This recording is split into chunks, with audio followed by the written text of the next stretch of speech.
Nagsimula ang kwento sa Osaka, Japan, kung saan makikita ang pinuno ng isang kilalang Yakuza gang. Nakaluhod sa kanyang harapan ang 3 miyembro ng grupo dahil sa isang napakalaking pagkakamaling kanilang nagawa. Tahimik na inilapag ng boss ang isang kutsilyo sa mesa at binigyan sila ng pagkakataong humingi ng tawad sa tradisyonal na paraan. Unang kinuha ni Joey ang kutsilyo at walang pag-aalinlangang pinutol ang kanyang maliit na daliri bilang tanda ng pag-ako sa kanyang kasalanan. Sumunod naman ang kanyang kaibigan na ginawa rin ang parehong sakripisyo at pinutol ang sarili nitong maliit na daliri upang ipakita ang kanyang katapatan at pananagutan. Dahil dito, tinanggap ng kanilang boss ang kanilang paghingi ng tawad. Ngunit nang dumating ang pagkakataon ng ikatlong miyembro, hindi niya nagawang putulin ang kanyang daliri. Nabigo siyang tanggapin ang kanyang pagkakamali. Kung ginawa lamang niya iyon, malamang ay nailigtas pa niya ang kanyang buhay. Sa halip, agad siyang pinugutan ng ulo bilang kaparusahan. Pagkatapos ng insidenteng iyon, inutusan ng boss ang mga natitirang miyembro na magtungo sa isang bayan na tinatawag na Normal. Lumipat ang eksena sa tahimik na bayan ng Normal kung saan ipinakilala ang bagong sheriff na si Ulysses at ang kanyang deputy na si Mike. Kadarating pa lamang ni Ulysses sa bayang ito, ngunit pansamantala lamang ang kanyang assignment at tatagal ng 8 linggo. Ipinadala siya rito matapos mamatay kamakailan ng dating sheriff na si Anthony. Pagpasok niya sa kanyang bagong opisina, napansin niya ang larawan ni Anthony at ang death certificate nito na nagsasabing namatay ito dahil sa atake sa puso. Ngunit nang magtungo siya sa armory ng istasyon ng pulisya, labis siyang nagulat sa kanyang natuklasan. Nakita niya ang napakaraming bomba, eksplosibo, ang parang sapat para sa isang digmaan. Dahil dito, hindi niya maiwasang magtanong sa kanyang sarili, bakit kailangan ng isang payapang bayan ng napakaraming armas? Mula rito, nagsimula ang isang misteryong magbabago sa lahat ng kanyang inaakala. Sa labas ng istasyon, napansin ni Ulysses ang isang napakalaking heavy-duty na makina na nakaparada sa malapit. Habang balak pa lamang niya itong siyasatin, agad siyang ipinatawag upang resolbahin ang isang alitan sa isang tindahan. Isang customer ang galit na galit dahil mas mahal umano ang presyo ng produkto sa tindahan kumpara sa presyo nito online. Sa pamamagitan ng mahinahon at maayos na pakikipag-usap, matagumpay na naayos ni Ulysses ang kanilang pagtatalo. Habang nagmamasid siya sa paligid, napansin niya ang isang kahong mahigpit ang seguridad. Nang tanungin niya ang may-ari ng tindahan, sinabi nitong ang laman lamang daw nito ay mga opisyal na permit at kemikal na pangpatay ng ugat ng mga halaman, ngunit halatang may itinatago ang tindero. Bago pa makapagtanong si Ulysses ng mas marami, nilapitan siya ng isang matandang babae at isinama siya sa sarili nitong tindahan upang magreklamo. Ayon sa matanda, mali ang kulay ng mga produktong kanyang in-order. Habang naroon sila, may narinig si Ulysses na usapan ng mga pulis mula sa isang radyo. Laking gulat niya nang makita na ang matandang babae ay may police scanner na ginagamit upang makinig sa komunikasyon ng mga awtoridad. Ipinaliwanag ng matanda na ginagawa lamang niya iyon upang maibsan ng kanyang kalungkutan dahil mag-isa na lamang siyang namumuhay. Ngunit sa puntong ito ng kwento, hindi pa malinaw kung nagsasabi nga ba siya ng totoo o may itinatago rin siyang lihim. Kalaunan, nagtungo sina Ulysses at Mike sa bahay ng alkalde kung saan ginaganap ang isang memorial gathering para sa yumaong sheriff na si Anthony. Doon nila nakilala si Dr. Walter, ang medical examiner na pumirma sa autopsy report ni Anthony. Nang tanungin ni Ulysses kung ano ba talaga ang nangyari sa dating sheriff, ipinaliwanag ng doktor na mahilig itong mangisda at uminom ng alak. Ayon kay Dr. Walter, natagpuan ang nagyayelong bangkay ni Anthony sa likod ng kanyang bahay habang hawak pa rin ang kanyang fishing rod. Sa palagay ng doktor, pauwi na si Anthony matapos mangisda at uminom ng labis, nadapa sa gitna ng niyebe at tuluyang namatay sa matinding lamig. Maya-maya, dumating ang alkalde at pinaalis si Dr. Walter upang makausap niya si Ulysses ng pribado. Maikli lamang ang kanilang pag-uusap. Sinabi lang ng alkalde na inaasahan niyang magiging mahusay na sheriff si Ulysses bago ito tuluyang umalis. Pagkatapos nito, sumilip si Ulysses sa bintana at nakita ang isang dalagang nakikipagtalo sa mga deputy sheriff. Ang babaeng yon ay si Alex, na hindi pala iba kundi ang anak ng yumaong sheriff na si Anthony. Pagsapit ng gabi, nagtungo si Ulysses sa isang lokal na dinner upang kumain ng hapunan nang hindi niya alam na unti-unti na siyang nahihila sa mas malalim na misteryong bumabalot sa tahimik na bayan ng normal. Pagpasok ni Ulysses sa dinner, nakilala niya ang bartender na si Moira. Nang tanungin niya ito tungkol kay Anthony, kinumpirma ni Moira na halos araw-araw na pumupunta roon ang dating sheriff upang uminom ng sobra at pagkatapos ay mangisda. Ayon sa kanya, ganoon din ang nangyari sa araw ng pagkamatay ni Anthony. Pauwi lamang daw ito mula sa pangingisda. Kinagabihan, habang pauwi si Ulysses, napansin niya ang isang van na nakaparada sa gilid ng kalsada. Nilapitan niya ito at natuklasang si Alex ang nasa loob. Mag-isang umiinom habang halatang nalulunod sa kalungkutan. Umupo si Ulysses sa passenger seat at sinabayan siyang uminom. Ginamit niya ang pagkakataong iyon upang mas makilala ang dalaga at maunawaan ang dinadala nitong sakit. Napansin niyang may hawak itong baril kaya agad niya itong tinanong kung ano ang problema. Ipinagtapat ni Alex na hindi siya naniniwalang aksidente lamang ang pagkamatay ng kanyang ama. Naniniwala siyang may mas malalim na dahilan sa likod nito. Napagtanto ni Ulysses na may mabigat na problemang kinakaharap si Anthony bago ito namatay. Dahil pagod na si Alex, inalok siya ni Ulysses na magpalipas ng gabi sa isang selda sa istasyon upang makapagpahinga ng ligtas. Wala namang pagtutol ang dalaga dahil ang tanging gusto niya ay makatulog. Samantala, lumipat ang eksena sa magkasintahang sina Lori at Keith na abalang-abala sa pagpaplano ng isang malaking pagnanakaw. Kinabukasan, bumili muna si Ulysses ng almusal bago bumalik sa istasyon upang tingnan si Alex. Nang makita niyang mahimbing pa rin itong natutulog, hindi na niya ito ginising at dumiretso na lamang sa kanyang trabaho. Habang abala ang lahat sa kani-kanilang gawain, bigla na lamang tumunog ang emergency alarm ng istasyon. May nagaganap na kaguluhan sa lokal na bangko. Sa loob ng bangko, bumunot ng mga baril sina Lori at Keith at sinimula ng kanilang pagnanakaw. Dito rin nabunyag na ang mga miyembro ng Yakuza na ipinakita sa simula ng pelikula ay nagtatrabaho bilang mga security guard ng bangko. Sa gitna ng tensyon, isang matandang customer ang biglang inatake sa puso. Habang pilit nitong kinukuha ang gamot sa kanyang bulsa, aksidente itong nahulog sa sahig. Sa halip na baliwalain ang matanda, mabilis na tumakbo si Keith upang tulungan ito at maipainom ang gamot. Dahilan upang mailigtas ang buhay nito. Ngunit dahil sa pangyayaring iyon, nawalan ng pokus ang mga magnanakaw. Sinamantala, ni Joey ang pagkakataon at palihim na nagpadala ng distress signal gamit ang kanyang cellphone upang ipaalam sa Yakuza na may seryosong problemang nagaganap sa bayan ng normal. Pagkatapos ay bigla niyang inatake si Keith gamit ang kutsilyo at nasugatan ito. Nang makita iyon ni Lori, agad niyang pinaputukan si Joey. Sa kabutihang palad, nakasuot si Joey ng bulletproof vest kaya nakaligtas siya. Ngunit ang kanyang kasamahang Yakuza ay tinamaan at namatay sa gitna ng putukan. Habang nagpapatuloy ang kaguluhan, isang ligaw na bala ang tumama sa leeg ni Keith. Malubha siyang nasugatan at nagsimulang mawalan ng maraming dugo. Sa labas ng bangko, dumating si Ulysses kasama ang kanyang mga tauhan. Agad na naghanda ang mga deputy sheriff ng mabibigat na armas, ngunit inutusan sila ni Ulysses na huwag munang magpaputok. Sinabi niyang papasok siya ng mag-isa upang makipag-usap at maresolba ang sitwasyon ng mapayapa dahil ayaw niyang may masayang na buhay. Mag-isang lumakad si Ulysses papunta sa entrada ng bangko. Ngunit sa mismong sandaling makarating siya sa pintuan, isang hindi inaasahang pangyayari ang naganap. Ang sarili niyang mga deputy sheriff ang biglang nagpaputok sa kanyang direksyon. Sa hindi pa maipaliwanag na dahilan, walang habas nilang pinaulanan ng bahla ang buong gusali ng bangko na naging sanhi ng pagkamatay ng ilang inosenteng empleyado sa loob. Napilitan si Ulysses na gumanti upang ipagtanggol ang sarili.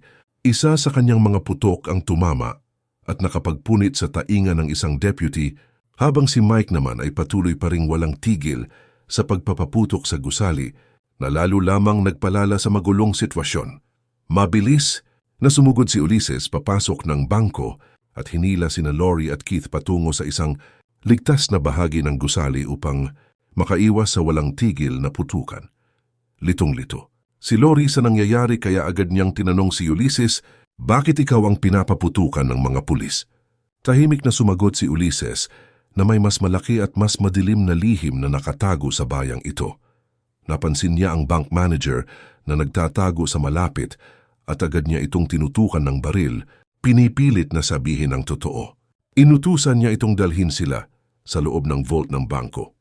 Pagkabukas ng vault, bumungad sa kanila ang isang nakakagulat na tanawin. Nakatambak sa loob ang napakaraming gintong bulyon, bulto-bultong salapi at iba't ibang klase ng mga sandatang pangmilitar.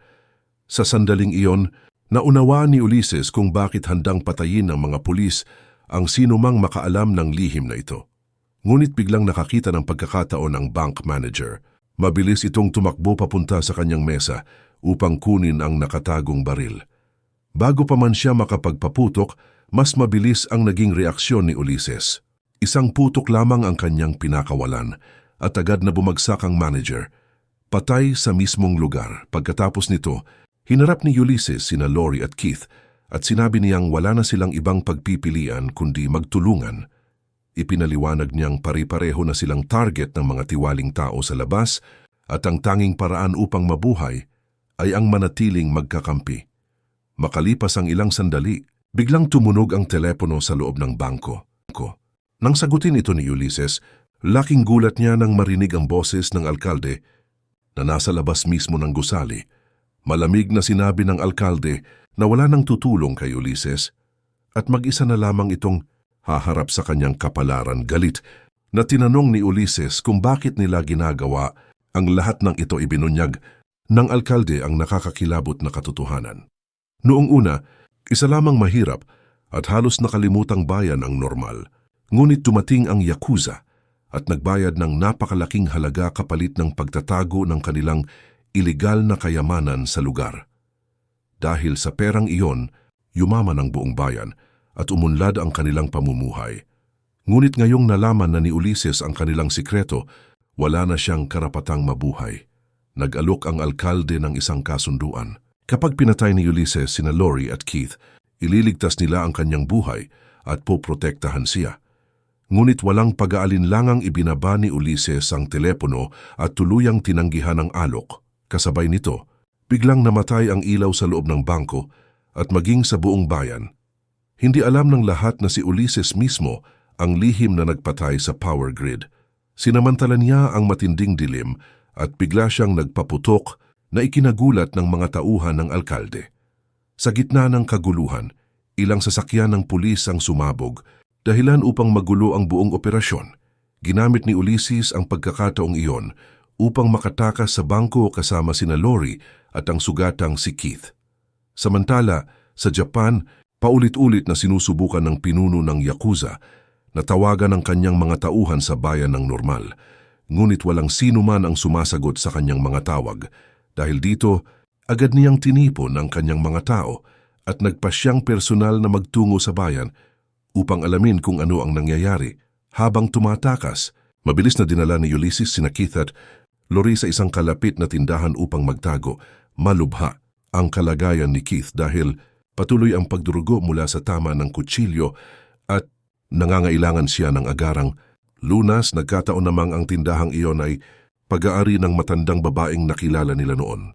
Ang babaeng may police scanner na ginagamit sa pakikinig sa komunikasyon ng mga pulis. Plano ni Ulises na gamitin ang radyo nito upang malaman ang galaw ng mga awtoridad. Ngunit isang nakakagulat na pangyayari ang sumunod. Bigla na lamang bumunot ng baril ang matandang babae at walang babalang pinaputukan si Ulises. Sunod-sunod ang kanyang mga bala, kaya napilitan si Ulises na mabilis na sumilong upang iligtas ang sarili habang lalo pang lumalalim ang misteryong bumabalot sa bayan ng normal. Agad na gumanti si Lori at pinaputukan ang matandang babae, dahilan upang mapaatras ito. Sinamantala ni Ulises ang pagkakataon at palihim na umikot sa likod ng tindahan. Nang makapwesto siya, itinulak niya ang isang mabigat na bagay na bumagsak direkta sa matanda. Kasabay nito, mabilis na sumugod si Lori habang may hawak na matulis na pin. Walang pag-aatubili niyang sinaksak ang matandang babae, tuluyang tinapos ang banta nito. Matapos ang labanan, agad na nilapitan ni Ulysses si Keith upang gamutin at balutan ang mga sugat nito. Ipinaliwanag niya kina Lori at Keith na kailangan nilang makarating sa istasyon ng pulisya. Ayon sa kanya, may nakaparadang heavy-duty na sasakyan doon na maaari nilang gamitin upang makatakas palabas ng bayan. Dahil wala na silang ibang pagpipilian, agad silang nagtungo sa direksyon ng istasyon. Ngunit habang nasa daan, bigla na lamang silang pinaputukan ng isang hitman mula sa kalye. Tinamaan si Ulysses at malakas na tumilapon papasok sa bintana ng isang tindahan. Sa kabutihang palad, muli siyang iniligtas ng kanyang bulletproof vest, kaya nakaligtas siya sa tiyak na kamatayan. Samantala, mabilis namang nagtago sina Lori at Keith sa likod ng isang nakaparadang sasakyan upang makaiwas sa mga bala. Habang sinusubukang makabangon ni Ulysses sa loob ng tindahan, bigla siyang inambus ng isang lalaki. Laking gulat niya nang makilala ito. Ito pala ang lokal na shopkeeper na tinulungan niyang ayusin ang alitan sa tindahan noong umagang iyon. Ngunit ngayon, tila isa rin itong bahagi ng mas malalim na sabwatan at determinado siyang patayin si Ulysses. Nagkaroon ng matinding pakikipagbuno ang dalawa sa loob ng tindahan. Sa gitna ng kanilang laban, mabilis na nakakuha si Ulysses ng isang chemical spray at direkta itong isinaboy sa mukha ng lalaki. Habang nagdurusa sa matinding hapdi ang shopkeeper, sinamantala ni Ulysses ang pagkakataon at sinaksak ito gamit ang isang malaking pako. Tumagos ang pako sa mata ng lalaki na naging sanhi ng kanyang agarang pagkamatay. Pagkatapos nito, binuksan ni Ulysses ang kahong may mataas na seguridad na napansin niya kanina sa tindahan. At doon niya natuklasan ang isa na namang nakakagulat na lihim. Sa halip na kemikal na pangpatay ng ugat ng mga puno, ang laman ng kahon ay mga road flare at komersyal na dinamita. Ibig sabihin, nagsinungaling ang may-ari ng tindahan at may koneksyon ito sa mas malaking operasyon na nagaganap sa bayan. Samantala, sa labas ng tindahan, patuloy pa ring nagpapaputok ang hitman. Dahil dito, hindi makagalaw sina Lori at Keith at nanatiling nakakubli sa likod ng sasakyan habang naghahanap ng paraan upang makaligtas. Nang makakita ng pagkakataon, sinubukan ng sugatang si Keith na sorpresahin ang hitman at atakihin ito. Ngunit dahil sa malubhan niyang mga sugat, mabilis siyang natalo at naagawan ng lakas. Agad na bumunot ng kutsilyo ang armadong lalaki at dahan-dahang lumapit kay Lori upang tapusin na siya. Ngunit bago pa man niya maisagawa ang kanyang balak, isang napakalaking karatula na nakasabit sa itaas ang biglang bumagsak. Direkta nitong nadaganan ang gunman at agad itong namatay sa lakas ng impact. Ilang sandali lamang ang lumipas, dumating ang mas malaking grupo ng mga armadong residente ng bayan. Galit na galit sila dahil isa na naman sa kanilang mga kababayan ang napatay, kaya walang pag-aatubili nilang pinaulanan ng bala ang lugar. Sa gitna ng kaguluhan, bigla na lamang may ilang nagliliyab na road flare na bumagsak sa gitna ng kanilang hanay. Si Ulysses pala ang naghagis ng mga ito mula sa loob ng tindahan. Natawa lamang ang mga residente dahil akala nila ay ordinaryong road flare lamang ang mga iyon at wala namang maidudulot na panganib. May kumpiyansang lumapit si Mike, pinulot ang isa sa mga flare at tinakpan ito upang mapatay ang apoy sa paniniwalang kontrolado na niya ang sitwasyon. Ngunit makalipas lamang ang isang segundo, biglang sumabog ang dinamita na nakatago sa loob ng flare. Sa isang iglap, nagkalasog-lasog ang katawan ni Mike dahil sa napakalakas na pagsabog. Kasunod nito, sunod-sunod ding sumabog ang iba pang mga flare na nagdulot ng isang napakalaking chain reaction. Halos nabura sa isang iglap ang buong grupo ng mga armadong residente na nasa paligid. Sinamantala nina Lori at Keith ang kaguluhan at mabilis na tumakbo patungo sa istasyon ng pulisya.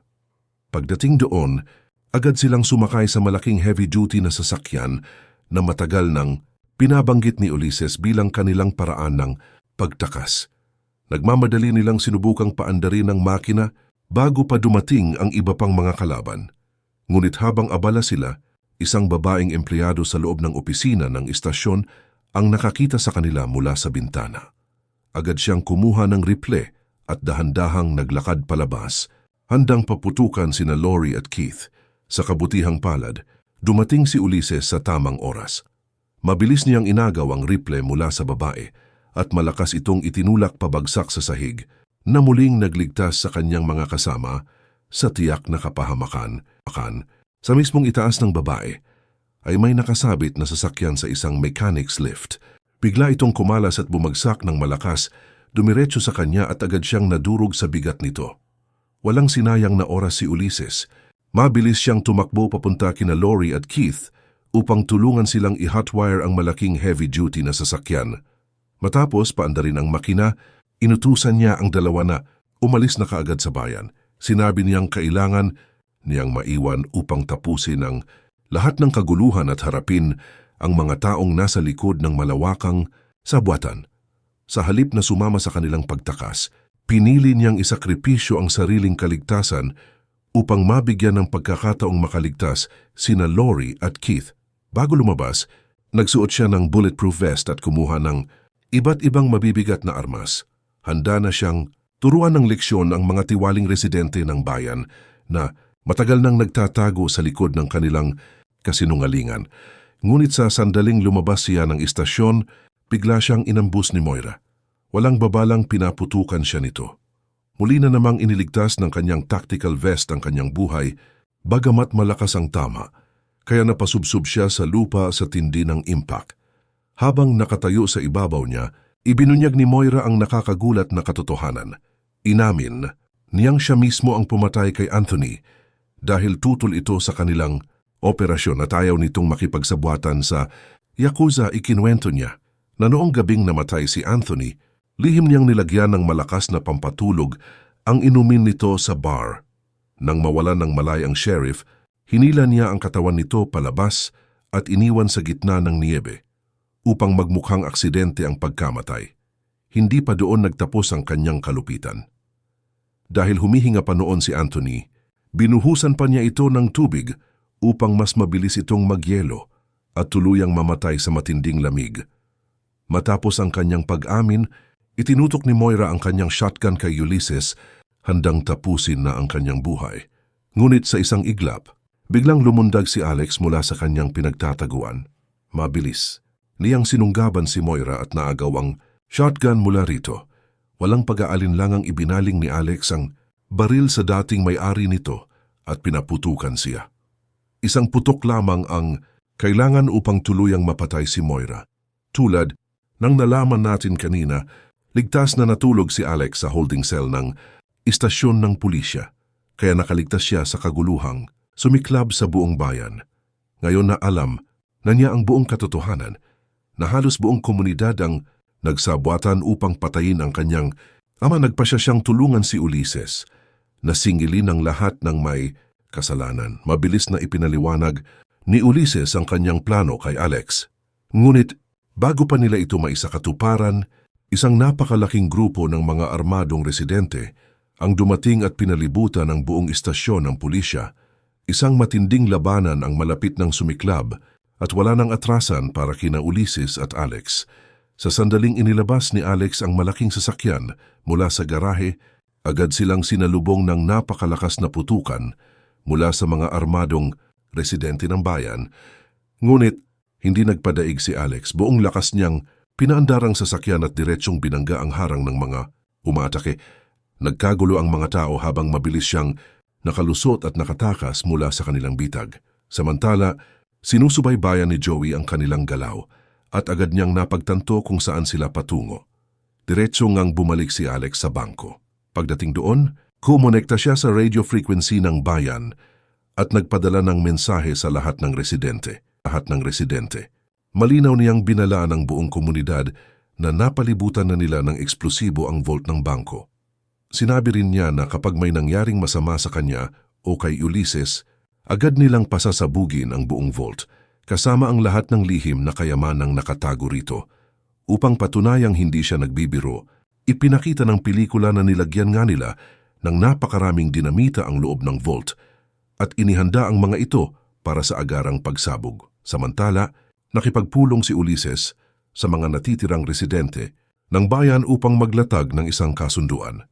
Iminungkahi niyang linisin nila ang bangko at palabasing ang lahat ng pagkasira ay dulot lamang ng isang matinding sakuna sa panahon. Ayon sa kanya, kapag nagawa nilang kumbinsihin ang Yakuza na isang aksidente lamang ang lahat, mananatiling ligtas ang kanilang lihim at makakaligtas silang lahat. Dahil wala silang ibang pagpipilian, mabilis na pumayag ang mga residente sa plano. Kinabukasan, nagtungo silang lahat sa bangko upang linisin ang lugar at ihanda ang peking eksena. Hindi nagtagal, dumating ang matataas na opisyal at pinakamapanganib na miyembro ng Yakuza mula sa Japan. Agad silang sinalubong ng mga deputy sheriff at ipinaliwanag na ang lahat ng nangyari ay bunga lamang ng isang kakaibang aksidente. Sa simula, hindi naniwala ang mga Yakuza at naging lubhang mapaghinala dahil dito, iginiit nilang personal na suriin ang vault ng bangko. Nang makita nilang ligtas at hindi nagalaw ang kanilang ginto, pera at mga itinagong armas, unti-unti silang kumalma. Bilang pagdiriwang, naghanda ang mga residente ng isang napakalaking salusalo para sa buong Yakuza gang. Habang nagpapatuloy ang kasiyahan, tila maayos na ang lahat at mukhang matagumpay na nilang nalusutan ang kanilang problema. Ngunit sa kabilang bahagi ng bar, isang lalaki ang nagbukas ng bote ng alak. Biglang tumalsik ang cork at aksidenteng tumama sa isang mabigat na dekorasyong nakasabit sa dingding. Sa malas na pagkakataon, natamaan nito ang isang shotgun na nakadisplay. Bumagsak ang baril sa sahig at dahil sa lakas ng impact, kusang nakalabit ang gatilyo. Isang ligaw na bala ang agad na pumutok. Sa hindi inaasahang pangyayari, direktang tinamaan nito ang pinuno ng Yakuza. Bumulagta ang boss at namatay sa mismong lugar. Nang makita ng mga Yakuza ang kanilang leader na patay, agad silang nagngit-ngit sa galit. Sabay-sabay nilang binunot ang kanilang mga armas at nagsimula ang isang napakalaking madugong labanan.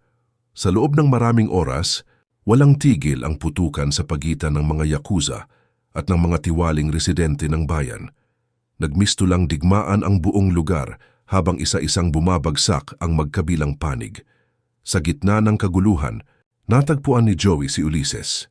Nagkaroon ng mabagsik at brutal na suntukan ang dalawa.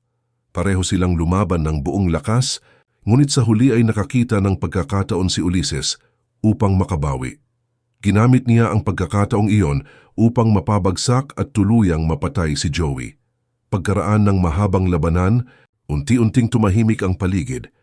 Nang mawala ang usok at matapos ang putukan, halos lahat ng miyembro ng Yakuza at karamihan sa mga tiwaling residente ay nagpatayan na sa isa't isa. Sa huli, 3 na lamang ang natirang, buhay si Ulises, si Alex at isang deputy sheriff na nakaligtas sa buong kaguluhan. Sila na ngayon ang naiwan upang mamahala sa bayan ng normal. Isang bayang sa wakas ay naging tunay na tahimik matapos mabunyag at magwakas ang lahat ng lihim nito.